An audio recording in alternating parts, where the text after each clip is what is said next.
Hello everyone, welcome to Animative Study. आज हम class 6 science का चैप्टर 2 कंप्लीट करेंगे।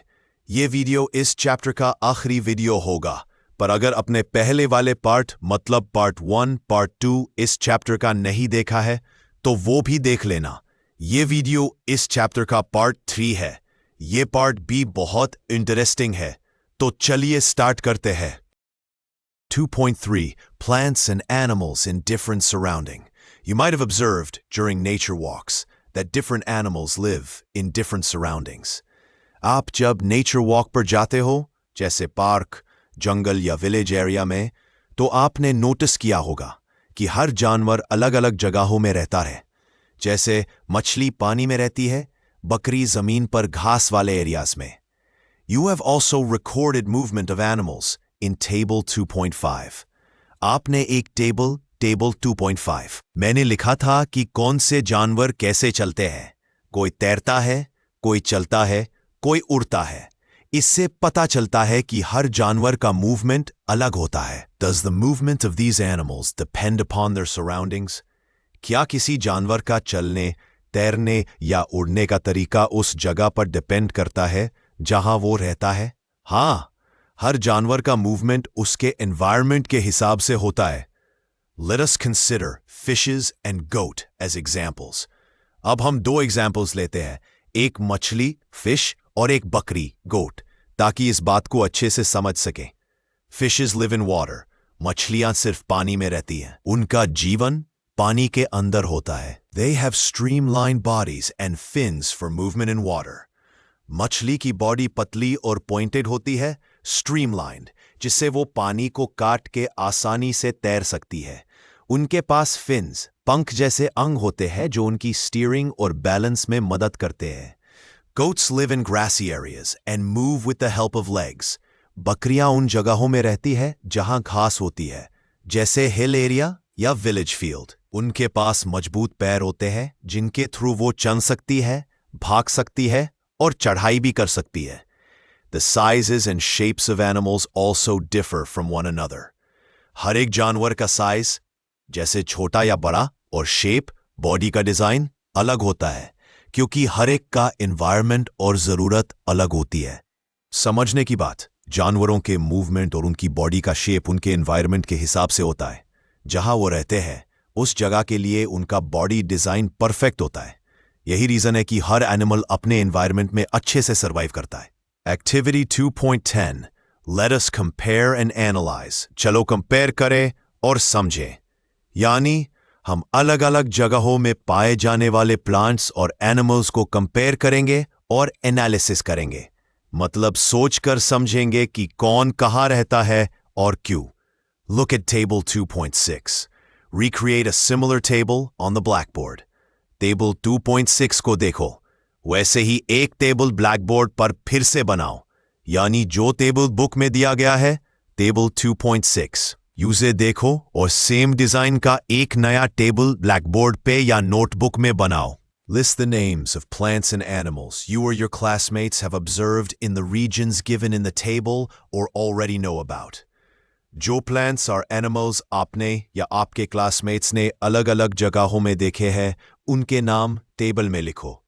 यानी हर रीजन, जैसे जंगल, पानी के आसपास, डेजर्ट, स्नोई एरियाज के नीचे ऐसे प्लांट्स और एनिमल्स लिखने हैं जो आपने उस एरिया में देखे हैं या जिनके बारे में सुना पढ़ा है। A few examples are given. You can add more. कुछ एग्जाम्पल्स टेबल में दिए गए हैं, आप और भी ऐड कर सकते हो।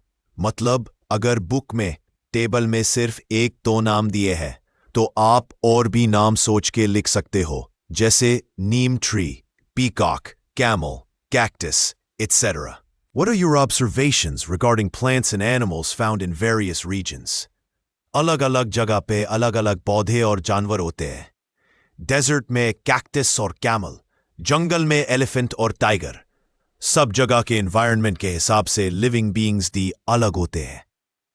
Discuss your observations with your classmates. आपने जो देखा उसके बारे में अपने दोस्तों से बात करो। हो सकता है उन्होंने कुछ ऐसे एनिमल्स या प्लांट्स देखे हो जो आपने नहीं देखे। You might observe from Table 2.6 that the plants and animals found in one kind of region are different from those found in another kind of region. Table से दिख रहा है कि हर रीजन जैसे माउंटेन, डेजर्ट, वाटर एरिया सब में living beings अलग अलग होते हैं क्योंकि उनकी नीड्स और एनवायरनमेंट अलग होता है. During a discussion in the classroom, Alex recalls that he observed cactus plants with thick and fleshy stems in the deserts of Rajasthan. Classroom में डिस्कशन के दौरान एलेक्स को याद आता है कि जब वो राजस्थान के डेजर्ट गया था तो उसने कैक्टस प्लांट देखा था. कैक्टस के मोटे और फ्लैशी स्टेम होते हैं जो पानी स्टोर करते हैं क्योंकि डेजर्ट में बारिश बहुत कम होती है. Maya shares that she saw deodar trees in the Himalayas of Himachal Pradesh. माया बताती है कि उसने हिमाचल प्रदेश के हिमालयाज में deodar tree देखे थे. ये पेड़ ठंडे और पहाड़ी इलाकों में मिलते हैं. These trees are conical in shape and have flexible and sloping branches. Deodar tree की shape कोन जैसी होती है और उनकी branches sloping और flexible होती है ताकि बर्फ आसानी से नीचे गिर जाए और branches ना टूटे. Notice that these two types of plants found in different regions are different from each other. Why is it so? Why does the biodiversity of a region vary from that of another? Let us find out. ध्यान दो कि अलग अलग जगह के पेड़ पौधे एक जैसे नहीं होते. ऐसा क्यों होता है? हर जगह का वेदर और एनवायरनमेंट अलग होता है. इसी वजह से अलग अलग प्रकार के प्लांट्स और एनिमल्स वहां होते हैं. There is very little water available in the deserts. A hot desert is typically very hot during the day and very cold at night. Desert में पानी बहुत कम होता है. दिन में ये जगह बहुत गर्म होती है और रात में बहुत ठंडी. इस वजह से वहां सिर्फ वो प्लांट्स और एनिमल्स जी सकते हैं जो दोनों टेम्परेचर से एडजस्ट कर सकते हैं. Therefore, you will find plants and animals in these areas that can tolerate and survive both the hot conditions during the day and cold conditions at night. इसलिए डेजर्ट के पेड़ पौधे और जानवर दिन की गर्मी और रात की ठंड दोनों को बर्दाश्त करने वाले होते हैं. The fleshy stems of plants found in the desert can store water and help them tolerate the hot conditions in these places.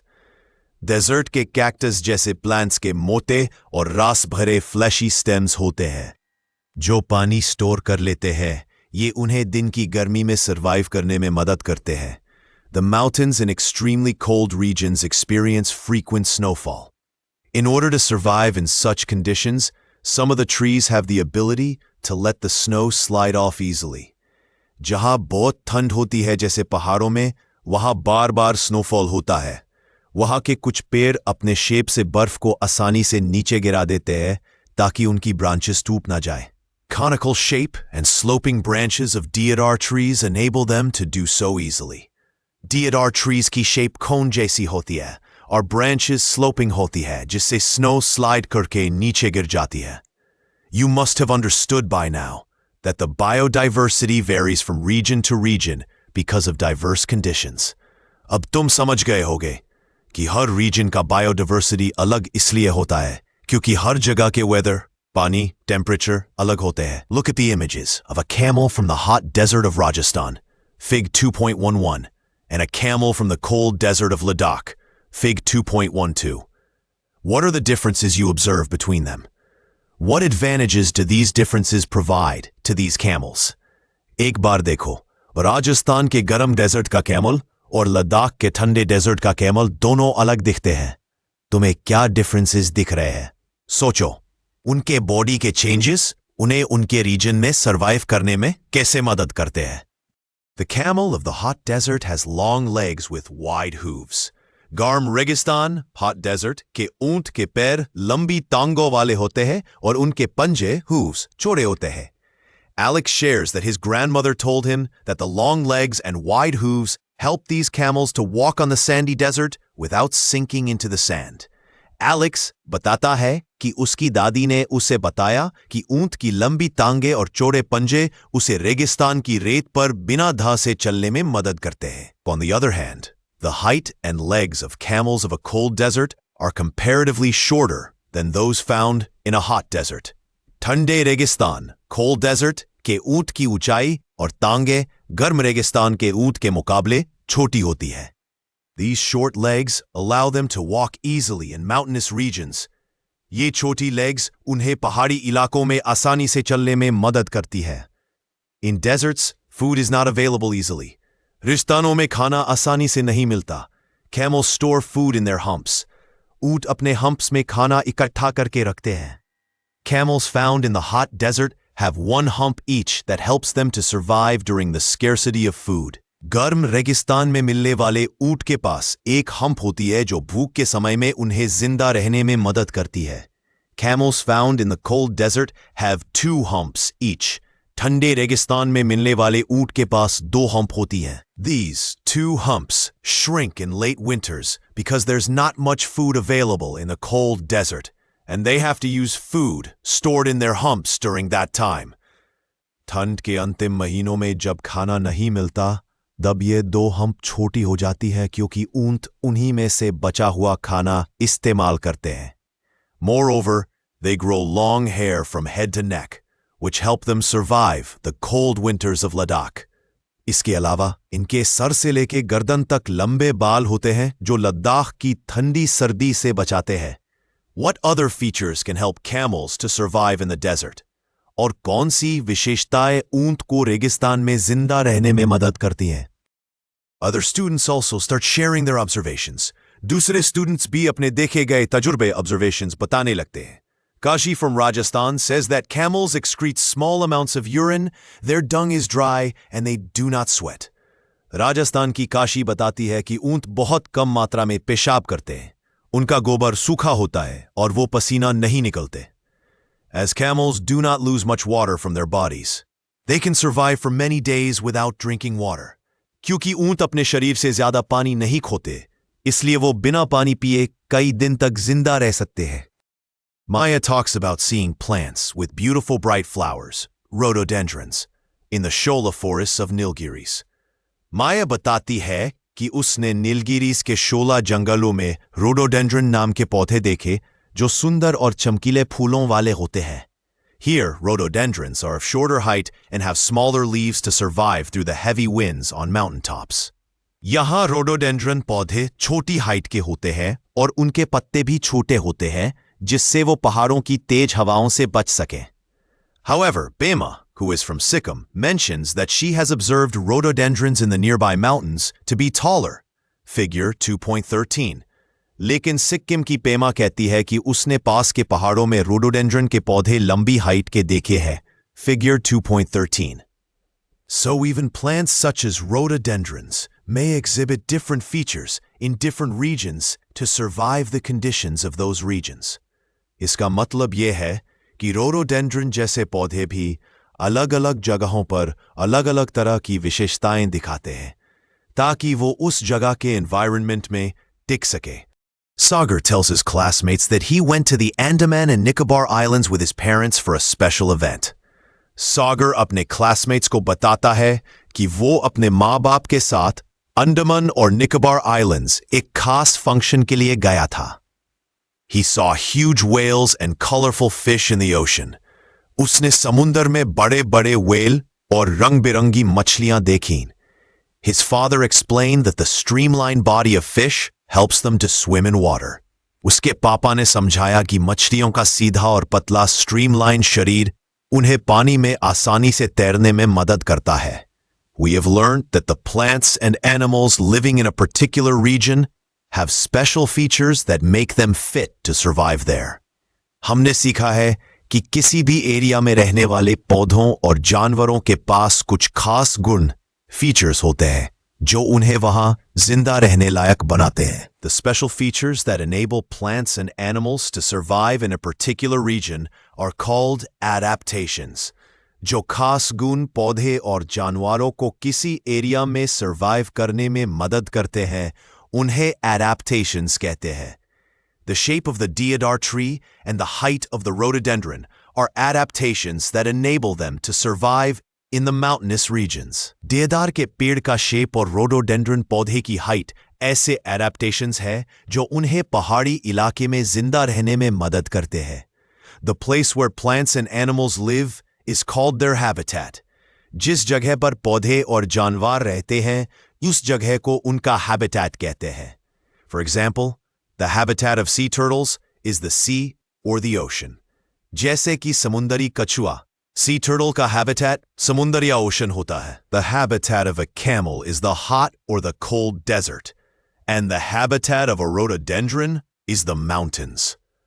ऊंट का habitat होता है गर्म या ठंडा रेगिस्तान, और rhododendron पौधे का habitat होता है पहाड़. The habitat of plants and animals provides them food, water, air, shelter, and other needs for their survival.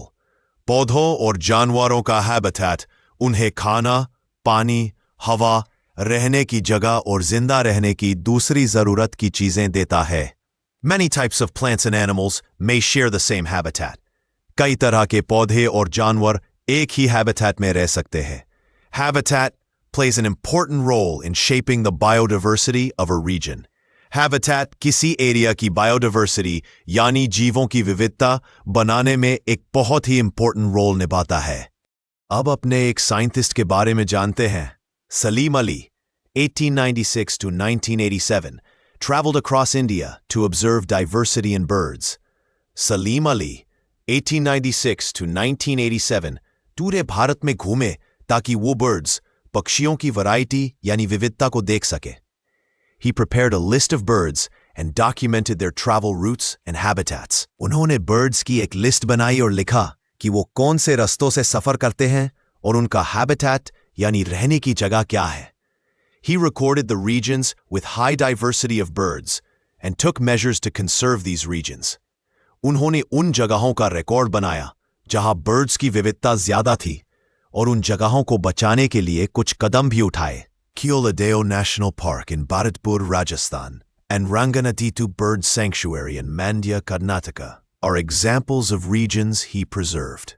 Bharatpur, Rajasthan का Keoladeo National Park और Mandya, Karnataka का Ranganatitu Bird Sanctuary ऐसे कुछ उदाहरण हैं जिन्हें सलीम अली ने बचाने में मदद की. He wrote a landmark series of 10 books on birds of the Indian subcontinent. उन्होंने Indian subcontinent के birds पर एक मशहूर 10 किताबों की सीरीज लिखी जो काफी important मानी जाती है. He is referred to as the Birdman of India. उन्हें Birdman of India के नाम से भी जाना जाता है. He was awarded Padma Vibhushan in 1976. उन्हें 1976 में Padma Vibhushan Award भी दिया गया था. What are the different ways in which you can group plants and animals based on their habitats? आप plants or animals को उनके habitat के हिसाब से कौन-कौन से तरीकों से group कर सकते हो? One way is to group them into those that live on land and those that live in water. एक तरीका यह है कि उन्हें दो ग्रुप्स में बांट दिया जाए. एक जो जमीन land पर रहते हैं और दूसरा जो पानी में रहते हैं. The plants and animals that live on land are said to live in terrestrial habitats. जो plants और animals जमीन पर रहते हैं, उनका habitat terrestrial कहलाता है. Some examples of terrestrial habitats are forests, deserts, grasslands, and mountains. Terrestrial habitat के कुछ उदाहरण हैं जंगल, रेगिस्तान, घास के मैदान, grasslands और पहाड़. The plants and animals that live in water are said to live in aquatic habitats. जो पानी में रहते हैं, उनका habitat aquatic habitat कहलाता है. Some examples of aquatic habitats are ponds, lakes, rivers, and oceans. Aquatic habitats के उदाहरण हैं तालाब, झील, नदियाँ और समुंदर. Some animals, such as frogs, can live in water as well as on land. These are called amphibians. कुछ animals जैसे फ्रॉग्स पानी में भी और जमीन पर भी जी सकते हैं. ऐसे एनिमल्स को एम्फीबियंस कहते हैं. What would happen if the habitat of a plant or an animal is damaged? अगर किसी प्लांट या एनिमल का हैबिटेट खराब हो जाए तो क्या होगा? What would happen if a goat does not get grass to eat? अगर बकरी को घास न मिले तो उसका क्या होगा? Can a fish survive without water? क्या एक मछली पानी के बिना जिंदा रह सकती है? Check with your parents, grandparents, and neighbors to know about the plants, birds, insects, or any other animal they used to see frequently in their childhood. but do not see as often now. अपने माँ बाप, दादा दादी और पड़ोसियों से पूछो कि उनके बचपन में कौन से पौधे, पक्षी या कीड़े मकोड़े आमतौर पर दिखते थे जो अब ज्यादा नहीं दिखते. These changes often happen when habitats are damaged. ऐसे बदलाव अक्सर तब होते हैं जब habitats को नुकसान पहुंचता है. The damage to habitats of plants and animals results in loss of their homes, food, and other resources. जब plants और animals के habitats को नुकसान होता है, तो उनका घर, खाना और जिंदा रहने के लिए जरूरी चीजें चली जाती हैं. This leads to the loss of biodiversity. इस वजह से biodiversity यानी प्रकृति में जीवों की विविधता कम हो जाती है. We must protect biodiversity to ensure our planet is full of life, helping plants and animals to survive and thrive. हमें biodiversity को बचाना चाहिए ताकि हमारा planet जिंदा और सुंदर बना रहे, जिसमें plants और animals अच्छे से जी सके और बढ़ सके. Do you know? Bengal tiger, cheetah, Great Indian bustard. अब do you know वाला section करते हैं. The population of the Bengal tiger, cheetah, and Great Indian bustard has declined in India due to loss of natural habitats caused by human activities. Bengal tiger, cheetah और Great Indian bustard की संख्या भारत में कम हो गई है क्योंकि लोगों ने उनके रहने की प्राकृतिक जगह, natural habitat, को नुकसान पहुंचाया है. The government of India has initiated several projects to conserve our biodiversity. Bharat सरकार ने biodiversity, प्राकृतिक विविधता को बचाने के लिए कई projects शुरू किए हैं. Project Tiger was initiated in 1973 to protect the declining population of the Bengal tiger. 1973 में Project Tiger शुरू किया गया था ताकि Bengal tiger की गिरती संख्या को बचाया जा सके. Cheetah Reintroduction Project was initiated in 2022 to restore the population of the cheetah. 2022 में Cheetah Reintroduction Project शुरू हुआ था ताकि cheetah की संख्या को फिर से बढ़ाया जा सके. Similarly, habitats of the Great Indian bustards have been declared as protected areas in the states of Gujarat, Rajasthan, and Maharashtra. इसी तरह, Great Indian bustard के रहने के areas को गुजरात, राजस्थान और महाराष्ट्र में protected areas घोषित किया गया है ताकि उन्हें सुरक्षा मिल सके. अब अगला सेक्शन करते हैं More to know. Sacred groves. Sacred groves are undisturbed patches of forests. Their sizes may vary from quite small to very large.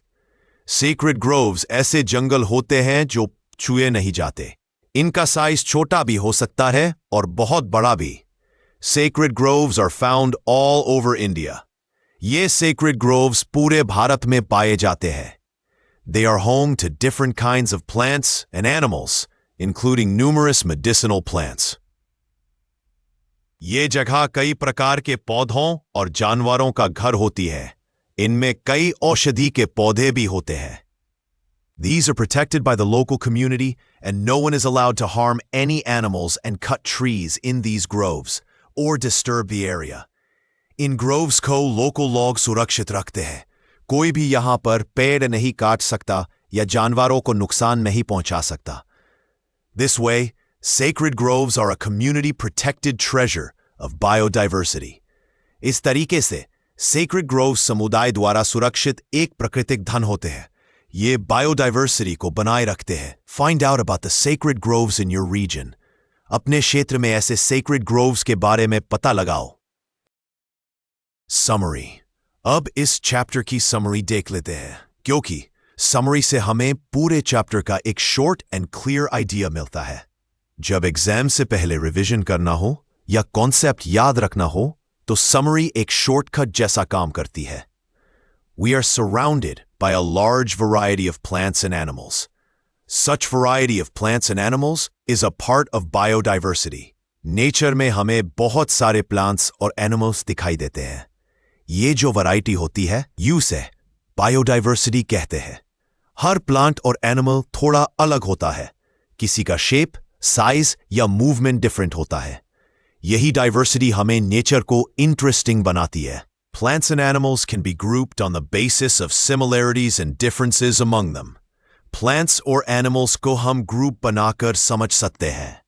जब किसी चीज में सिमिलरिटी या डिफरेंस हो तो उन्हें कैटेगरीज में डिवाइड करना इजी हो जाता है। जैसे एक जैसे काम करने वाले एनिमल्स एक ग्रुप में या एक जैसे रूट्स वाले प्लांट्स एक ग्रुप में। Plants have similarities and differences based on features associated with roots, stems, leaves, flowers, and so on. इनके बीच similarities और differences roots, stem, leaves, flowers के बेसिस पर देखे जाते हैं। मतलब एक प्लांट का स्टेम सीधा रहे तो दूसरे का शायद क्रीपर जैसा हो। लीव्स का पैटर्न भी अलग हो सकता है। इन्हीं फीचर्स से हम उन्हें ग्रुप करते हैं। The method of arranging things into groups based on their common features is called grouping. जब हम इन्हें उनके common features के basis पर group करते हैं तो उस process को grouping कहते हैं। Grouping से study easy हो जाती है। अगर सब कुछ random हो तो याद करना मुश्किल होता है। Plants can be grouped into herbs, shrubs, and trees based on their heights, types of stem, and branching patterns. Plants कौन की height, स्टेम के टाइप और ब्रांचिंग के बेसिस पर 3 मेन ग्रुप्स में बांटा जा सकता है। हर्ब्स, श्रब्स और ट्रीज। हर्ब्स छोटे और पतले स्टेम वाले जैसे तुलसी। Shrubs medium height, hard stem जैसे रोज। ट्रीज बड़े और स्ट्रॉन्ग स्टेम वाले जैसे नीम या mango. Plants can also be grouped as dicotyledons, dicots, and monocotyledons, monocots, based on the number of cotyledons in their seeds. Plants को seeds के basis पर भी group किया जा सकता है, dicot और monocot. Dicot 2 cotyledon, seed के अंदर के part. Monocot एक ही cotyledon. Monocots generally exhibit parallel venation in their leaves and possess fibrous roots, while dicots typically exhibit reticulate venation in their leaves and possess taproots. Monocot plants में leaves का pattern generally parallel होता है और roots fibrous होते हैं। Dicot plants में leaves का venation reticulate होता है और roots taproot type होते हैं, जैसे monocot grass, dicot peepal tree. Animals have different types of movement that can be a basis for their grouping. Animals को उनके movement के basis पर भी group किया जा सकता है। जैसे कुछ animals उड़ते हैं, birds, कुछ तैरते हैं, fishes, कुछ चलते हैं, lions. हर movement उनके group को define करता है। #biodiversity of different regions varies because of distinct environmental conditions.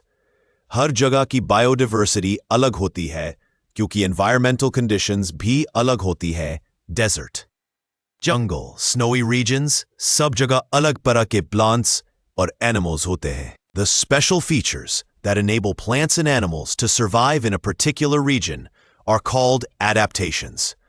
कुछ special features होती हैं जो animals और plants को survive करने में मदद करती हैं. इन्हें adaptations कहते हैं. जैसे camel के पास hump होता है desert में पानी store करने के लिए. ये उसका adaptation है. The place where plants and animals live is their habitat. जहां plants और animals रहते हैं, use habitat कहते हैं. जैसे fishes का habitat है water, lion का jungle. Based on their habitats, animals and plants can be grouped as terrestrial and aquatic. Habitat के basis पर living beings को 2 groups में divide कर सकते हैं. Terrestrial जमीन पर रहते हैं और aquatic पानी में रहते हैं. Due to damage of their habitats, plants and animals lose their homes, food, and other resources, resulting in the loss of biodiversity. जब habitat damage होता है, तो animals और plants अपना घर और खाना दोनों खो देते हैं. यह biodiversity के loss का कारण बनता है. We must protect biodiversity to ensure that our planet is full of life, helping plants and animals to survive and thrive. हमें biodiversity को protect करना चाहिए ताकि हमारा planet life से भरा रहे और हर living being survive कर सके. जितनी ज़्यादा diversity, उतना strong और healthy environment. Congratulations! आपने Class 6 Science का Chapter 2 Diversity in the Living World पूरा समझ लिया है. अगर आपको वीडियो पसंद आया हो तो लाइक करना ना भूलना और कमेंट करके बताना कि आपको सबसे इंटरेस्टिंग क्या लगा। और इस चैप्टर के टाइम स्टैम्प्स भी कमेंट में दिए गए हैं, आप कोई भी पार्ट कभी भी दोबारा देख सकते हैं। और हाँ, चैनल को सब्सक्राइब जरूर कर लेना ताकि अगली चैप्टर्स की वीडियोस आप तक सबसे पहले पहुंच सके। आपके एक लाइक और शेयर से हमें मोटिवेशन मिलता है और भी अच्छे वीडियोस बनाने का जोश मिलता है। मिलते हैं नेक्स्ट चैप्टर में नए कॉन्सेप्ट्स, नए विजुअल्स के साथ। तब तक के लिए keep learning, keep exploring. Thank you.